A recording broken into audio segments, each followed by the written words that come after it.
Part 1. When the world's most powerful nation reaches out to a young African leader who has made it clear that he's done with Western interference, it raises more questions than it answers. Is this a genuine peace offering, or is it a calculated power move to maintain influence? The questions are even more pressing considering the person at the center of this diplomatic maneuver, Captain Ibrahim Traoré, the revolutionary leader of Burkina Faso. In May 2025, a critical moment took place in the West African nation's capital, Ouagadougou. Will Stevens, the U.S. Deputy Assistant Secretary of State for West Africa, touched down on a mission that wasn't just diplomatic. This was a message from the very top, from former President Donald Trump. But why did the U.S. choose to engage with a leader who has consistently challenged the West? The U.S. had no choice but to try and mend the rift that had grown under Traoré's rule. The seeds for this outreach were sown weeks earlier, after Traoré's high-profile visit to Moscow in May, where he stood shoulder to shoulder with Russian President Vladimir Putin at the Victory Day parade. The image of a young African leader saluting Russian military power was no coincidence, and it sent a clear signal. For the U.S., this wasn't about just any diplomatic visit. It was about counteracting Russia's growing influence in Africa. But what could have driven a former president like Donald Trump, with his America First ideology, to try and build bridges with someone who seems intent on pushing away Western powers and strengthening ties with Moscow? The answer lies in the shifting dynamics of global power and the fact that President Traoré, despite his anti-imperialist stance, is a realist. This is where geopolitics gets interesting. Part 2. Burkina Faso's 37-year-old leader, Ibrahim Traoré, isn't just another young revolutionary. He's a symbol for a new generation of African leaders who refuse to be pawns in the global game. Since taking power in 2022 after leading the country's second coup in the same year, Traoré has not been afraid to make bold moves that challenge the traditional order. His government's decision to expel French troops, the remnants of colonial influence, was just the beginning. In early 2023, Traoré declared an unequivocal shift in Burkina Faso's foreign policy, expelling the French ambassador and cutting all military ties with France. But his boldest move came in 2024, when he nationalized two major gold mines, previously owned by foreign companies at a fraction of their value. It wasn't just a financial decision, it was a message. Africa's wealth should stay in Africa, serving Africans, not foreign interests. And it didn't stop there. He took a hard stance against the CFA franc, declaring it modern-day slavery, and soon after, he announced plans to launch a new national currency.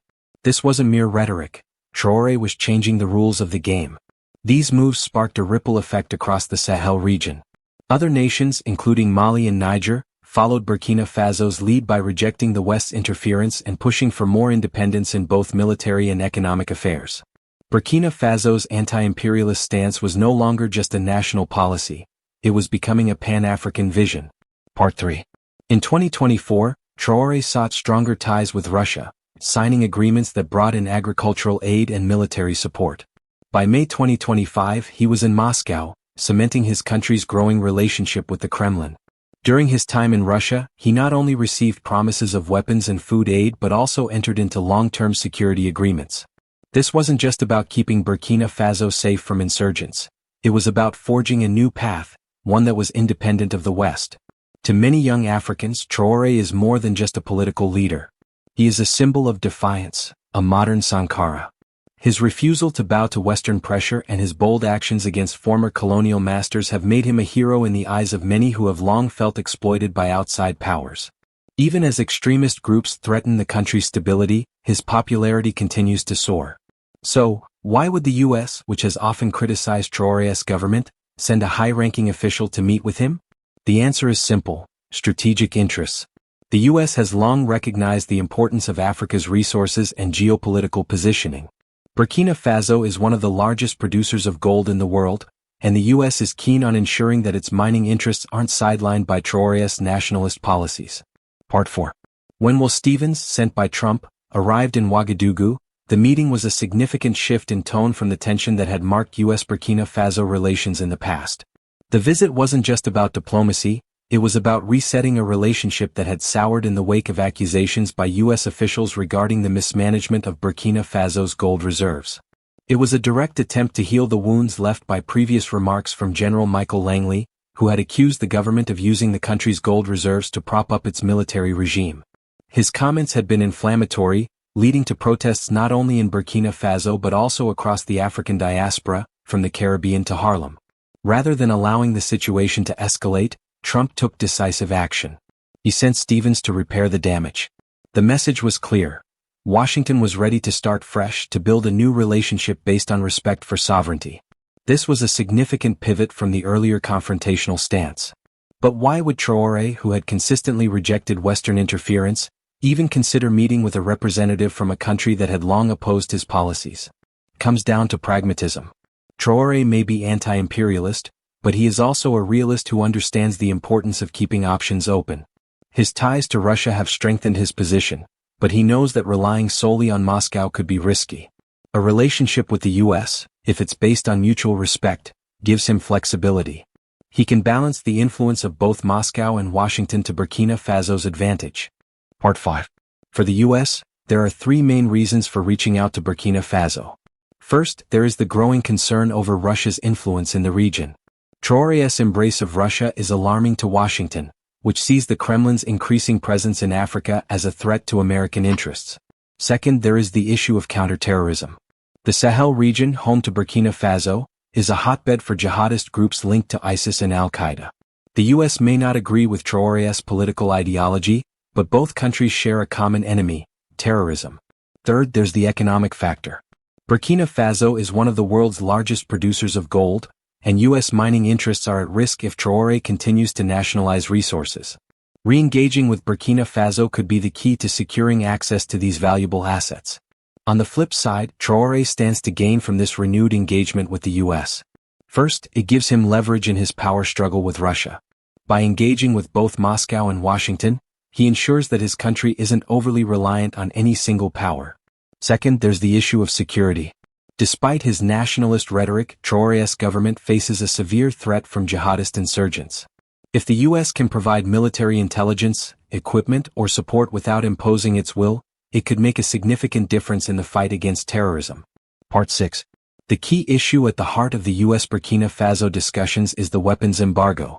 For years, Burkina Faso has accused the U.S. of blocking arms sales, not only through direct embargoes but by pressuring other countries to follow suit.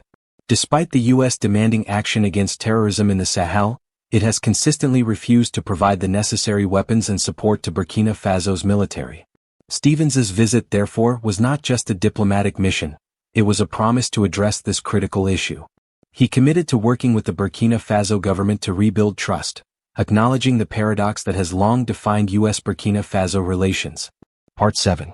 As the meeting concluded, Foreign Minister Karamoko Jean-Marie Traoré expressed the sentiments of many Africans when he said that the relationship Burkina Faso seeks is one based on mutual respect, not lectures. This encapsulates the crux of the conversation, a call for a partnership where sovereignty is recognized and Africa is treated as an equal player on the global stage. It's not about rejecting Western assistance, but about reshaping it into a relationship that benefits both sides without compromising the dignity and independence of African nations. Part 8. When will Stevens met with Burkina Faso's Foreign Minister Karamoko Jean-Marie Traoré, the mood was a surprise. Gone were the fiery confrontations that had defined much of the previous year between the U.S. and Burkina Faso. What emerged was something far more cooperative, even warm, as Stevens conveyed Washington's willingness to reset the relationship. The message was clear. America was open to a partnership grounded in respect for sovereignty, something that, until recently, seemed unimaginable given the sharp political divide between the two nations. This shift in tone came after weeks of diplomatic tension and geopolitical maneuvering. Earlier in April 2025, during a U.S. Senate Armed Services Committee hearing, General Michael Langley's remarks about Burkina Faso's alleged mismanagement of its gold reserves triggered a wave of protests. His clumsy statements accused the military government of diverting gold profits to sustain its own regime, fueling anger across Africa, especially in the diaspora. The backlash was swift and intense. From the Caribbean to Harlem, voices rose in defense of Captain Ibrahim Traoré, who was viewed as a hero of African sovereignty. The implications of these comments were severe, and instead of letting the situation spiral further, Trump took the initiative, sending Stevens as a special envoy to smooth things over. Part 9. Stevens wasn't just any diplomat. He was a seasoned expert, known for his work combating Russian disinformation and with deep ties to Africa. The fact that Trump had sent him, rather than a lower-ranking representative, underscored the importance of this mission. The message he brought wasn't just about mending fences, it was a signal that the US was recalibrating its strategy in Africa. The question on everyone's mind: why now? Why send a high-profile envoy to engage with a government that had openly embraced Russia and rejected Western involvement? The answer lies in the rapidly shifting geopolitical landscape. Africa is becoming the battleground for influence between the US, Russia, and China. Each of these powers has something to gain from a relationship with Burkina Faso. For the US, it's about reasserting its presence in a region where Russia has been making significant inroads. For Traoré, it's about playing the game of great power politics to Burkina Faso's advantage, ensuring that no one power dominates the future of his country. Part 10. This brings us to one of the key reasons why Burkina Faso's relationship with the US is so crucial: the gold rush. Burkina Faso is the 13th largest gold producer in the world, with an annual production of around 100 tons, worth billions of dollars. Under Traoré's leadership, Burkina Faso has taken control of its resources, including the nationalization of foreign-owned gold mines. This has been a major point of contention with Western companies and governments, who see it as a threat to their interests. But Traoré's actions are not just about economic control, they are a powerful political statement. His move to nationalize gold mines for a fraction of their value was a defiant rejection of foreign exploitation. His message is simple: Africa's wealth belongs to Africans. And yet, this is exactly where the US sees the opportunity for cooperation. Despite the tension, the US has vital interests in Burkina Faso's gold reserves, and a thawing relationship could provide access to these resources. It's a delicate balancing act between mutual respect and strategic interests. Part 11. But the issue of counterterrorism cannot be ignored. The Sahel region, including Burkina Faso, is under siege by jihadist groups linked to ISIS and Al-Qaeda. These groups have taken control of vast swathes of territory, threatening the stability of the region. While Traoré's government has built up a large civilian defense force of 90,000 people, they still lack the advanced military capabilities to take on well-armed extremist forces. This is where the US could step in, providing crucial military intelligence and resources that Burkina Faso needs. The situation is dire, and despite his anti-Western rhetoric, Traoré knows that his country's security is at risk. This pragmatic approach is a key reason why Traoré has not severed all ties with the West, despite his strong anti-imperialist stance. Part 12. For Washington, cooperating with Burkina Faso on counterterrorism is more than just a tactical decision. It is a strategic necessity. The Sahel is a hotbed for terrorism, and if the US and Burkina Faso can find common ground on security, it could have a significant impact on the larger war against terror in Africa. Stephen's diplomatic mission was an attempt to bridge this gap, offering cooperation while acknowledging that Burkina Faso's sovereignty and national interests must be respected. The weapons embargo remains a thorn in the side of this potential partnership. For years, Burkina Faso has accused the US of blocking arms sales and pressuring other nations to do the same.